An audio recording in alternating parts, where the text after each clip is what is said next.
নমস্কার। আজকে যে টপিকটা নিয়ে আলোচনা করা হবে সেটা হচ্ছে ইংলিশ গ্রামারের একটি পার্ট অফ স্পিচ। আমাদের আগে সেন্টেন্স পর্যন্ত হয়ে গেছে complete.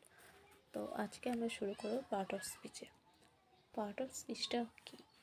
In a sentence, words are divided into different classes as kind because of their functions and usage. এটা ডিসক্রাইব করে, পার্ট অফ স্পিচটাকে ডিসক্রাইব করে।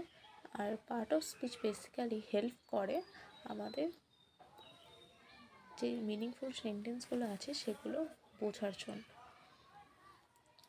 এই পার্ট অফ স্পিচটা হচ্ছে 8 রকমের হয়। তো এই 8 রকমের মধ্যে সেগুলোর আমরা নাম নিয়ে এখন আলোচনা করব। There are 8 types of part of speech. First, noun, pronoun, verb, adverb, adjective, preposition, conjunction, interjection.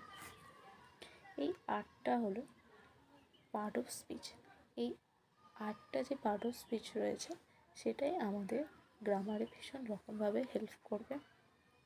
First of all আমরা নাউনে চলে আসব।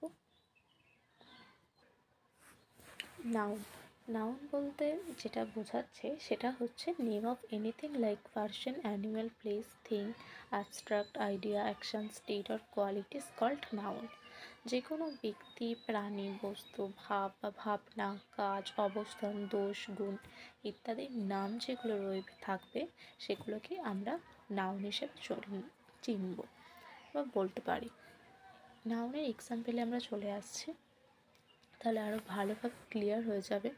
তো এক্সাম্পল হচ্ছে মারিয়া, এটা একটা নাম জায়গার। Girl, Dhaka, book, teacher, water, honestly, happiness, family, sleep, death etcetera. এগুলো সমস্ত কিছুটা হচ্ছে নাউন।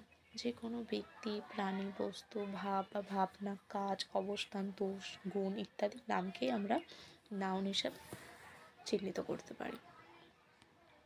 এক্সাম্পল ওয়াইজ যেরকম এখানে একটা দেওয়া আছে example, a boy is coming towards us. এখানে নাউন কোনটা?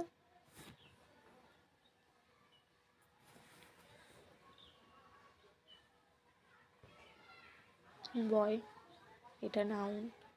আরও থাকতে পারে Sara is a pretty girl. Sara একজনের নাম, এখানে ওটাও একটা হবে noun. The sun shines is day time. এখানে সূর্য, বেসিক্যালি আমরা সূর্যটাকে নিয়ে বলছি। তো কোনো ব্যক্তি, প্রাণী, বস্তু, ভাব, ভাবনা, কাজ, অবস্থান, দোষ, গুণ ইত্যাদির নামকেই আমরা নাউন বলি। এ boy is coming towards us. এখানে এই বয়টাকেই ভিত্তি করে বলছে, আর বয় একজন ছেলের নাম। তো সেক্ষেত্রে বয় হয়ে যাবে একটি noun. Classification of nouns. Noun একটা রোল প্লে করে, যেটা সেন্টেন্সের সাবজেক্টে ভার্ব অথবা অবজেক্টও হতে পারে, অথবা সাবজেক্ট এবং অবজেক্ট দুটোই হতে পারে। ঠিক আছে, সেখানেই বেসিক্যালি নাউনটা প্লে করে। Classification of noun can be classified into 5 categories: proper noun, common noun, collective noun, abstract noun, material noun. এই যে নাউনগুলো রয়েছে সেই নাউনগুলো নিয়ে আমরা নেক্সটে আলোচনা করি, তো সেটাতে আমাদের বুঝতে সুবিধা হবে। এতদূর পর্যন্ত তাহলে থাক ক্লাসিফিকেশান। তো নেক্সট দিন আমরা যে 5 ক্যাটাগরিজের হচ্ছে নাউন রয়েছে সেগুলোকে আলোচনা করব। Example wise proper noun, common noun, collective noun, abstract noun, material noun. Okay, তো এগুলো আমরা নেক্সট দিন আলোচনা করব।